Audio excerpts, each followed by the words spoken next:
Hello, and welcome to Instant Insights, Global Data's strategic intelligence podcast. At Global Data Strategic Intelligence, we track over 100 tech, industry, ESG, and macro themes impacting all major sectors. I'm Stu Robarts, and today we're discussing the impact on global supply chains of the trade tariffs and pauses being wielded by the Trump administration in the US.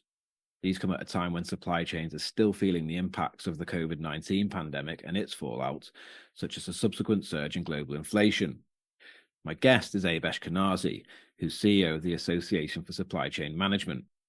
Headquartered in Chicago, the ASCM is a global non-profit membership organization and community focused on aiding supply chain transformation, innovation, and leadership. So, Abe, thanks for joining us. To begin with, before we move on to tariffs specifically, could you explain some of the recent context for supply chains within which the Trump administration is operating, and in particular the upheaval caused by the pandemic? Yeah, I think if we start to trace back to the disruptions that we're facing, I think there's everything prior to the pandemic, and then there's everything after the pandemic, and a clear separation of supply chains, where we were focused on just-in-time, rapid delivery, reasonable prices, availability of goods was the hallmark of supply chains prior to the pandemic. Unfortunately, we were living on a razor's edge. We had some latent issues within supply chain that really were uncovered or exposed through the supply chain, specifically visibility, traceability, and transparency. And the first is the visibility, and that's the one that probably caused the most concern, is that the majority of our companies or the supply chain organizations did not have visibility beyond tier one. Where most of the disruption occurred was in the tier 2 and tier 3. And so over the past 3 to 4 years, we've worked really hard to identify who and what is in our supply chain. So today, I'm not sure there's a supply chain professional that can walk into the C-suite and say, I don't know who or what is in my supply chain. So that's the good news. Not so good news is that we now know who and what is in our supply chains, and we're finding out that we're not as resilient, we're not as sustainable, and we're not maybe as ethical as we believe that we are, as we should be. And I think that was a wake-up call for a lot of supply chains in terms of identifying what their extended supply chain looks like. And no more critical than today when we're talking about tariffs is understanding where your products come from and where your materials are sourced from as well. And so over the past 3 to 4 years, we've worked really hard on visibility, but these external factors create even more dynamic stress for the systems because they're no longer relative to a significant policy that everybody can point to and say, yes, this is what we're following today, and these are the rules of the road that we're going to operate under. And just looking past what's happening at the moment, how are supply chains typically impacted by the introduction of tariffs?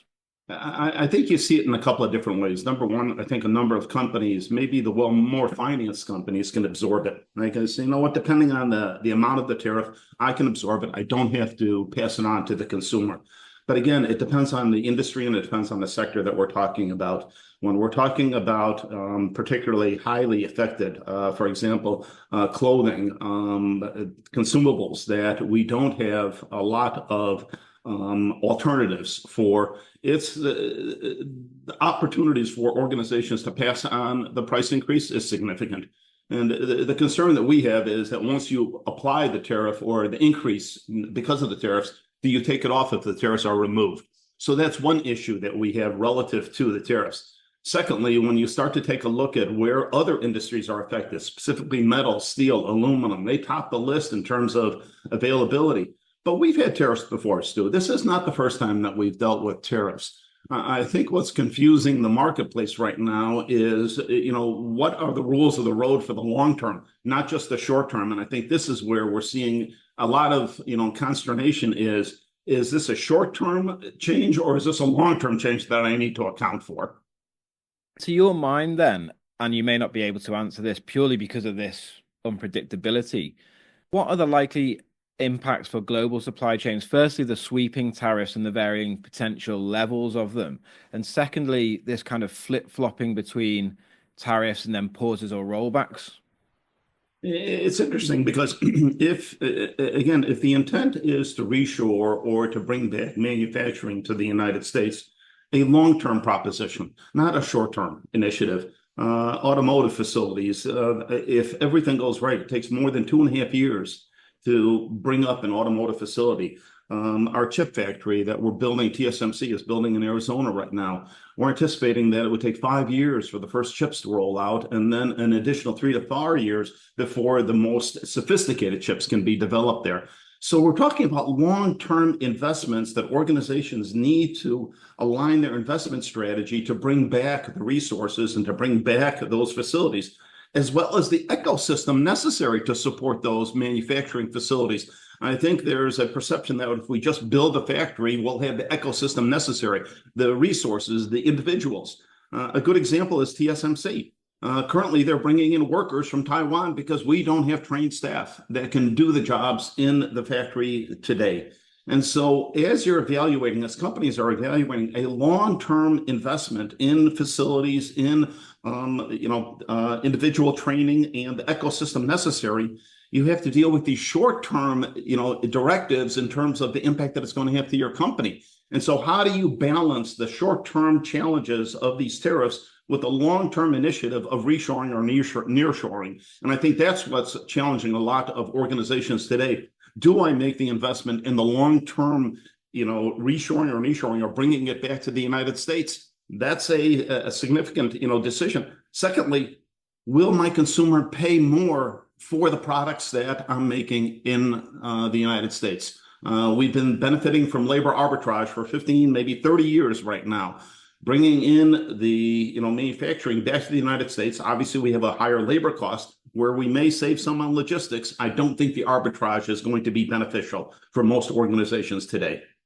For some people, I think it may not be apparent, but what exactly is involved to re-implement supply chain infrastructure like warehousing and logistics and workforces to kind of operate the supply chain when trade routes suddenly need to change like this? It's a constant battle. I think we've learned or we've experienced during the pandemic that you need to have a multi-mode strategy, that having a single node or a single resource or a single supplier creates significant risk for your organization.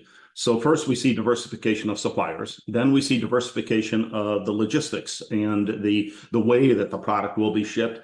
And additionally, we start to see that perhaps a number of companies during, the first Trump administration did bring back some of the manufacturing into the, North America, specifically Canada and Mexico.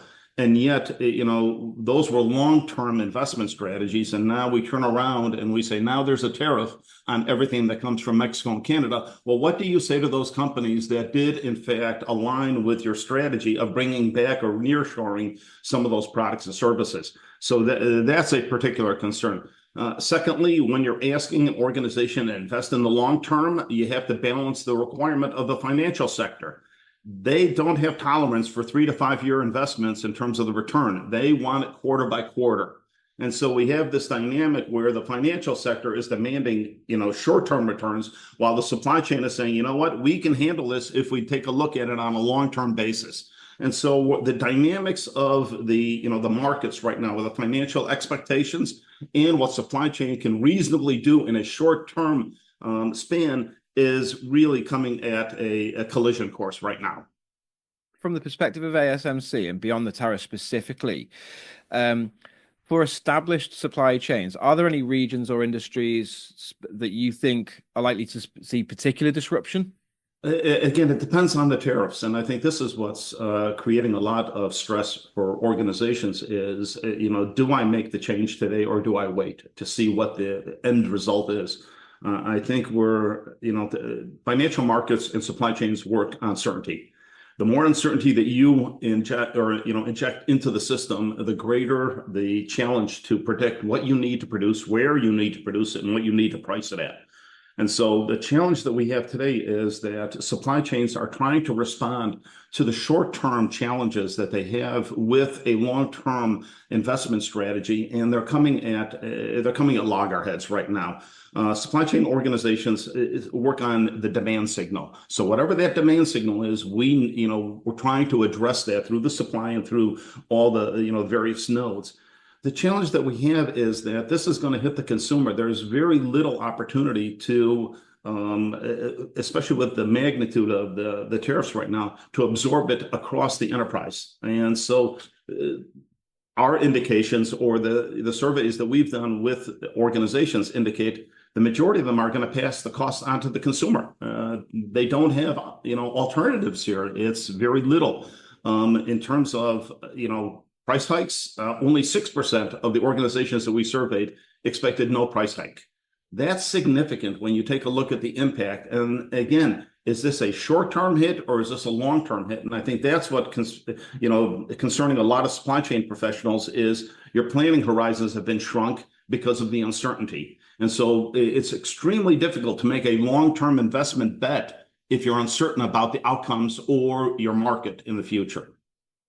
Yeah, and just picking up on that uncertainty, finally, you wrote in a blog post recently that supply chain professionals are now having to navigate a maze of tariffs and tensions while contending with trade barriers that are reshaping established commerce and demanding rapid adaptation. How on earth do businesses and supply chains begin to adapt when there is this level of uncertainty in this landscape? Yeah, it's almost industry by industry, Stu, that you have to take a look at. For example, food. There's very little options that you have. You can't just, grow food where it is, not capable of sustaining that product or that harvest. When we take a look at apparel, apparel is based on a supply chain that uses low-cost labor in developing countries. In certain cases, you have individuals making less than 50 cents a day. And so therefore, to redesign that supply chain and to bring it back where the labor arbitrage is significant in that particular industry. Healthcare, we've heard that there may be potential tariffs on pharmaceutical products. This is concerning. China today has the majority of the APIs, the active pharmaceutical ingredients. Although we source a significant portion of our healthcare products from India, they rely on China for the raw materials. So you can't get away from it. Depending on the industry that you're taking a look at, it's going to be critical that you evaluate what the impact is going to be, not only in terms of realigning the supply chain, but the costs associated with developing that ecosystem. And we've spent 30 years developing the manufacturing hub of the world in China and the ecosystem around it. It's not going to be undone in quarters. And I think that's part of the challenge that we have here is that there's an intent to redesign the supply chain that we invested in collectively for over 30 plus years. It's going to take time to unwind a lot of the investment and a lot of the infrastructure necessary to support that kind of industry. And again, depending on the industry, back into the United States, into North America, into more of our compatible trading partners. Well, that's all we've got time for today. Abe, thanks for speaking to us. It's been absolutely fascinating. My pleasure, Stu. All the best. Thanks to Abe for those instant insights, and thanks to you for listening. From us at Global Data Strategic Intelligence, see you next time.